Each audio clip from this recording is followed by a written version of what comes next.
welcome to Oakland Is. I'm your host, Yasmin Michele. Our guest today is journalist and newspaper publisher and community activist Charles Aikens and Mr. Charles Austin, who is a member of the NAACP. They'll be discussing with us their initiative, their campaign to rename Berkeley's South Branch Library in memory of Terea Hall-Pittman. Ms. Pittman was a California native and has done phenomenal things, particularly in Oakland, which garnered her worldwide recognition. Ms. Pittman died in 1991. So welcome to the show. Thank you. Great. Thank you. So Charles Aikens, I'll start with you. Tell us who Ms. Pittman was and what she did, some of the things that she did. Miss Pittman, first of all, she was a good friend of mine. When I was 19 years old and became a professional baseball player with the Baltimore Orioles, Miss Pittman put me on KDIA's Negroes in the News. She conducted that program for 42 years without pay.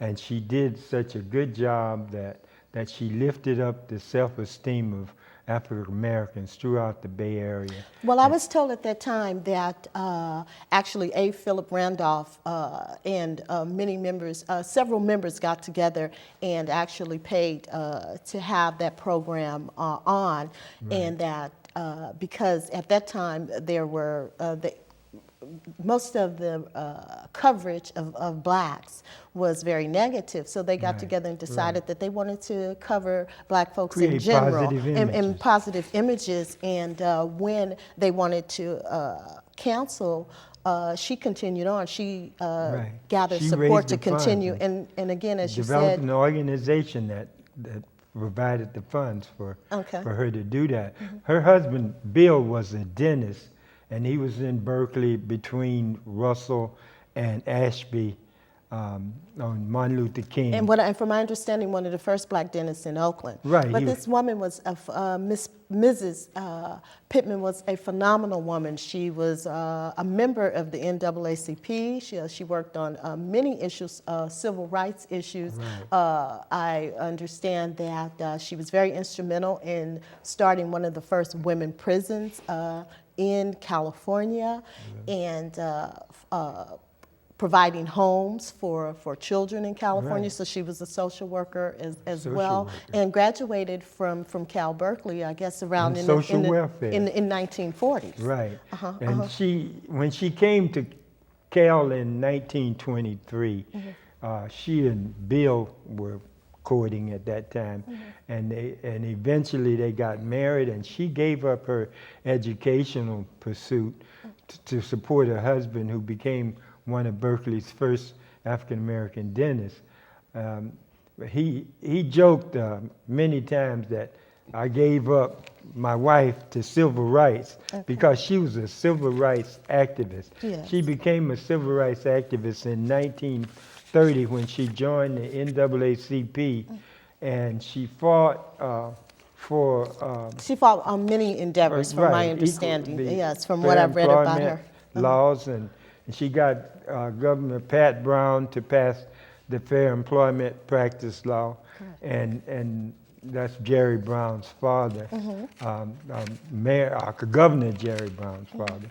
And she, throughout her life, she was devoted to civil rights. She led a struggle to get the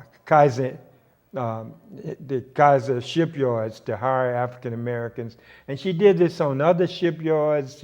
She fought for people's right to stay on jobs and to be employed in different jobs and to be who they felt they needed to be in order to be. And she also served on boards and participated in many women's councils and organizations as well. It is said that C.L. Dellums, who was actually one of the first presidents of the Pullman Porters, that he said that she had this style of being, tell it like it is, and there was a nonviolent sort of militancy. Yes. Right. So, Mr. Austin, in talking about that, why did why do you think that Mrs. Pittman's, her work, why did you choose Mrs. Pittman to have this renaming of the possibility, and what are the steps you're taking to do so? Well, right at this point, we have over 1,000 signatures on a petition drive here in Berkeley, and we plan to submit that to the Library Board of Grantees probably at the first part of the year to get them to approve the naming of the library after her. That's the process. They provide the name, or they provide the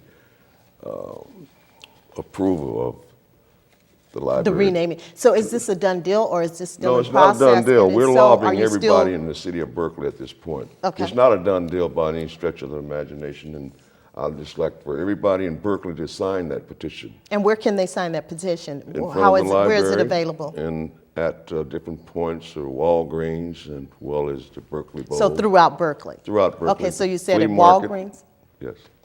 We have people throughout the city of Berkeley with the petitions. So. Now, is there a number of signatures that you need? Or? No, we just want a compelling amount, as well as make a compelling presentation. And so when is the next meeting, and what are the next steps?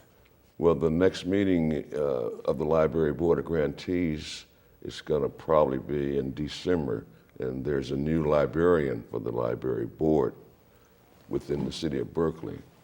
Okay. But we probably won't get before the Library Board of Grantees before January. Okay, and so I do know that there is a little controversy saying that it was said that a Berkeley official, library official actually said, well, you know, it's unprecedented that Berkeley's libraries are named due to their geography, so that this advocacy to name the library is unprecedented, but she has been an unprecedented woman. So I can see why, you know, you've initiated the campaign. Yes, well, beyond, but 3/4 of the 20th century, she devoted her life to human rights for people, women, minorities, and really made And children.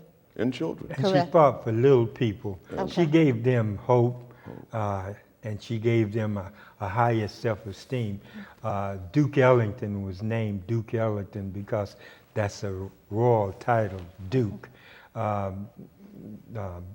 Mr. T was named Mr. T by his mom, so he would have the respect of being called Mr. So- And her program was like a crowning of African Americans with labels for their achievement. Okay, so she was speaking not of just that- using negatives. Right, and so speaking of the crowning of African Americans and their achievement, what can young people and what can Black folks in general learn from Mrs. Pittman's work?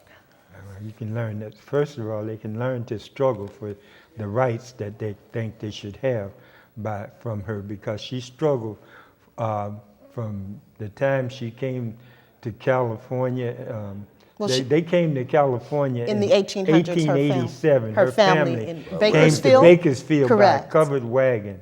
And they started the first NAACP chapter in Bakersfield, and then when she moved, came up to school at Cal Berkeley, where she couldn't live in the student housing because of racism. Right. And so she Had to started network. a movement to get African American students to talk to each other about what things they needed, and they eventually were able to live in the housing, and she passed laws. Right, and so speaking of her work and the passing of laws, can you, let's talk about the state of the NAACP. Some folks say, you know, that they're no longer relevant, or some folks say, well, they're, you know, doing this and that. I know that the president, the national president now, is really pushing to involve young folks to become members, and also putting them out at the forefront to do a lot of the campaign and a lot of the organizing work. So can either one of you speak to that? And tell us some of the things that the NAACP is doing on a local, in the local area? Absolutely. Or a state or national? Absolutely. The local are dealing with the city of Berkeley here on a number of issues around. Can you just, and we have only about 2 or 3 minutes, so can you just name 1 or 2 or so that they're working on? Employment opportunities, as well as police brutality, particularly. Okay. And I'd like to also say that she was involved with Mrs. Pittman. Mrs. Pittman was involved with fair housing back in the 40s and 50s, and helped lobby the Rumford Fair Housing legislation for the state of California, which impact the whole country. Okay. And so speaking of housing and impacting the whole country, then and now with the gentrification and that is surrounding the Oakland, Berkeley, or California and abroad, is the NAACP working on any issues around the housing? Oh yes, they'll be very active in fair housing as well as the law enforcement effort within the local community here. Okay, so we would love to have you all back and to keep the community abreast on the stages of the advocacy of the campaign regarding Mrs. Pittman, and we do know where we can. And you do you or do you not have to be a Berkeley resident to sign the petition? You should be a Berkeley resident. It's preferable that yes, you do. Yes, preferable. Okay. Okay. Is there anything else that you'd like to add? And we're waging this campaign largely to create an image of a person who's doing something for others besides themselves. Right. And so we could all learn from that to do for others aside from ourselves. Help little people to rise up and lift their self-esteem so they don't feel and help our inferior. people as well. And that's what she did with this Negroes in the News program, which was great. And it lasted about 40 years. We thank you so much for your time, and we'll look forward to talking to you all soon. Okay. Thank you very much. Welcome to Oakland Is, and I'm your host tonight, Zina Hall. And we have joining us today, Lamont W. Allen, consultant of LWA Limited, IJP. Welcome. Thank you. Thank you for having me. So right out the gate, I'd like to know what the IJP stands for. Interpreting Judicial Precepts. That means I interpret the law. When people come and ask a question about the law, I can answer it for them. I see. So you're returning to the show? Yes, I've been here a couple of times now. Okay. And tonight you're going to speak to the black economy? Yes, there's a 3-point thing that the way I see it. We talk about immigration, yes. We talk about the economy, and we talk about voting. And immigration is going to have a large part in what's happening because the Hispanic population pretty soon is going to be the largest minority in the United States. And I found out some things about immigration I didn't know. The Hispanic population is divided in the sense that we have Cubanos, we have the Nicaraguans, Panamanians, Ecuadorians, and Mexicans, and it's not necessarily all having the same issues.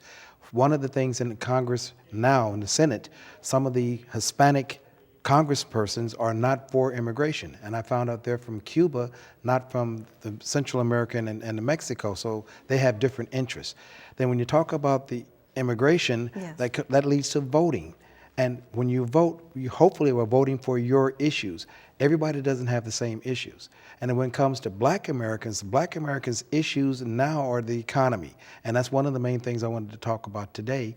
We, as African Americans, have to start thinking about the economy as opposed to thinking about other things. The economy is going to be helping us to get jobs, to get health care, to get independence for ourselves, to have those things that are necessary in order for us to be successful. So how would you recommend, based on your experience, that we step up to the plate, whether we call ourselves Black, African Americans, Afro Americans? How do we take a more active role?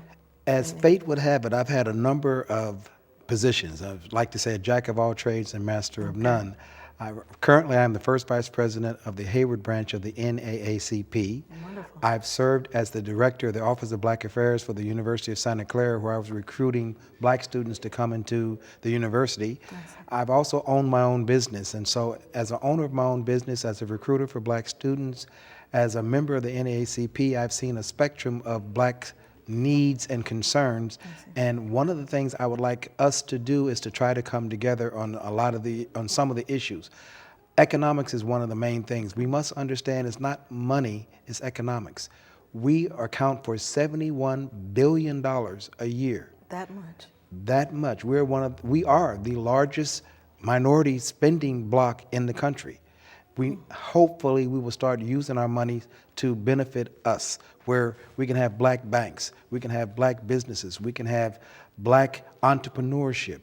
When I tell people that we have a number of black people who are now who are in head of the 500 fortuned companies, and people don't realize that we have economic power now, we're just not using it. Well, and I think that half of that is that we don't heighten it. We don't highlight the fact that we do play a major role in some of those companies. If we have that much spending power, would you say we contribute, why is it not affecting our actual disposition in the communities? As I see it, we are consumers. Okay. And as consumers, we tend to buy.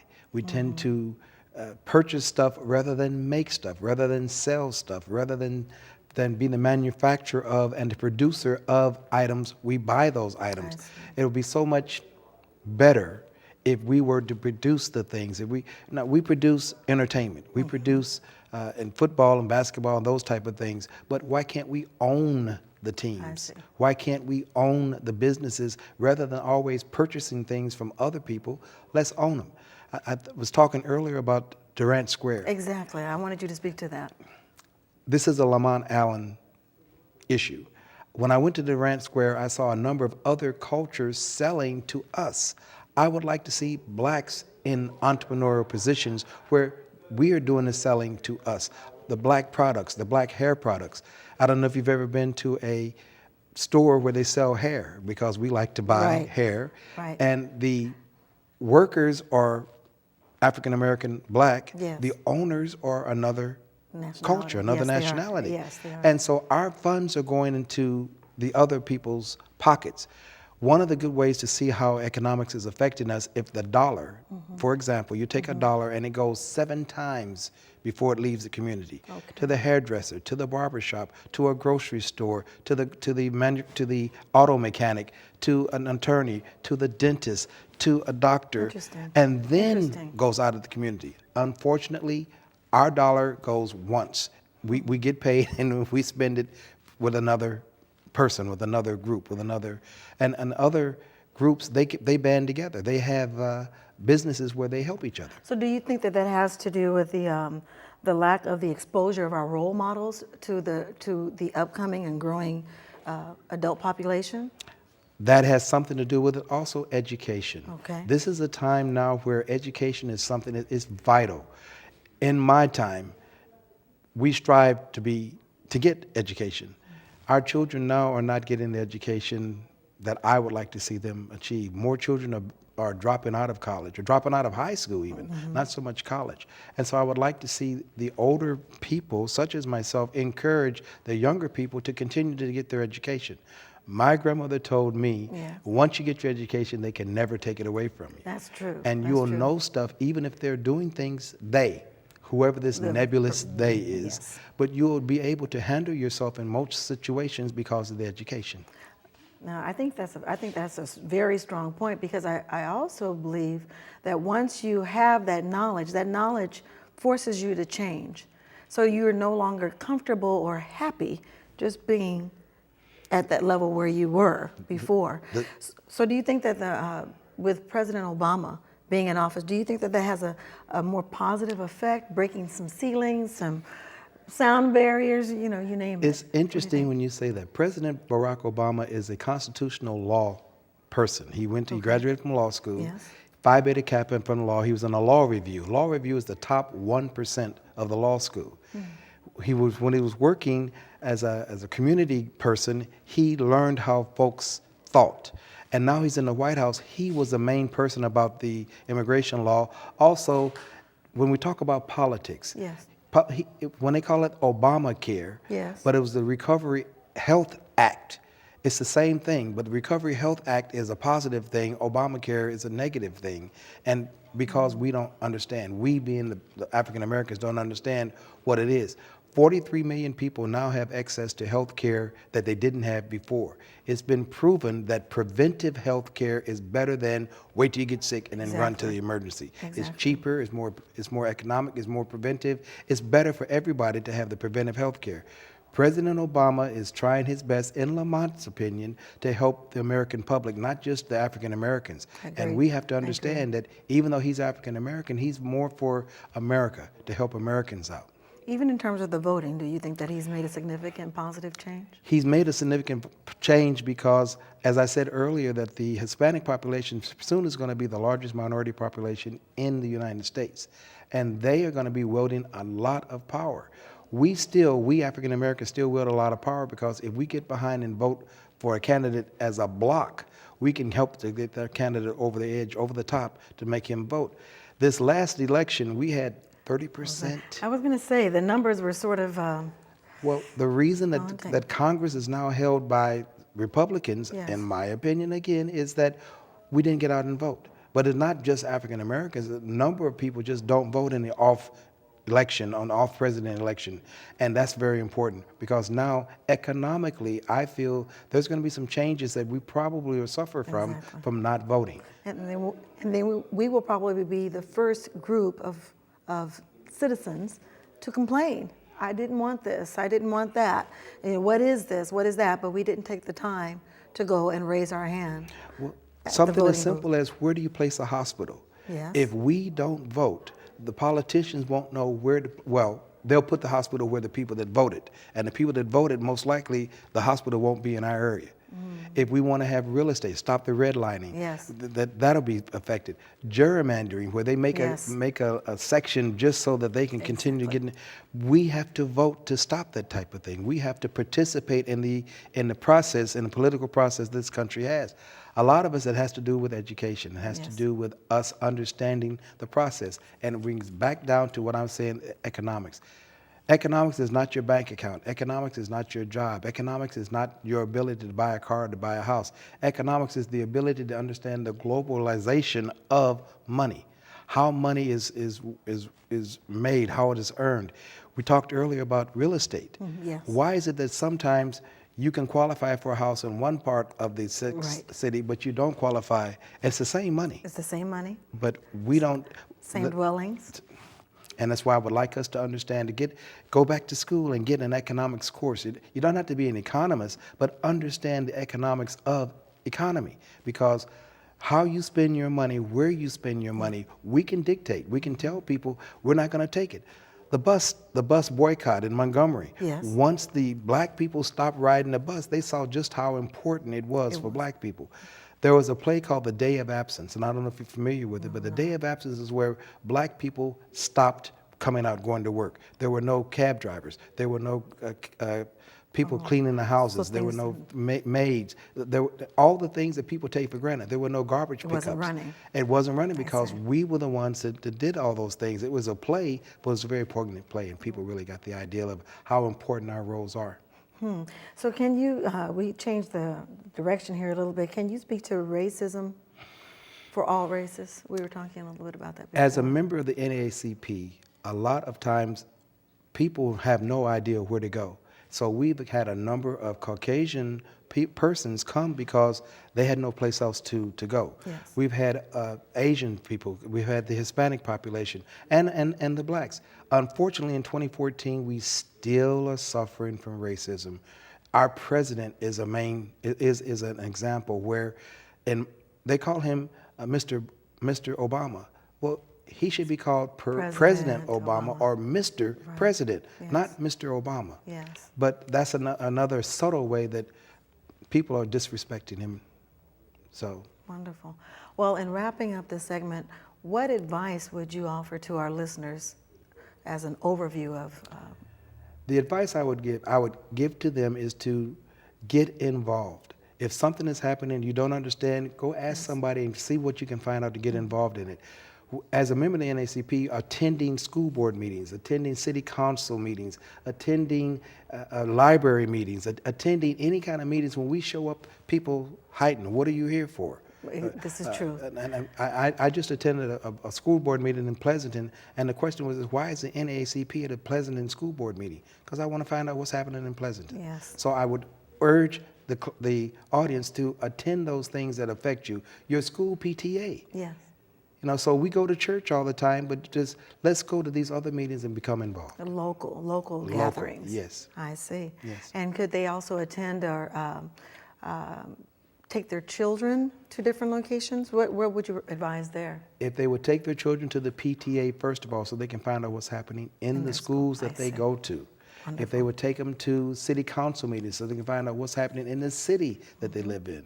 Send them to the county meetings so they can find out what the county is doing for them. And then finally, if they can go to Sacramento and attend some of the meetings in the Senate for the state of California. If you're really lucky, go to Washington, D.C. and attend some of the meetings in Washington, D.C. Excellent. Excellent. Well, Lamont, thank you so much for joining us today. This is Oakland Is. Thank you. Thank you.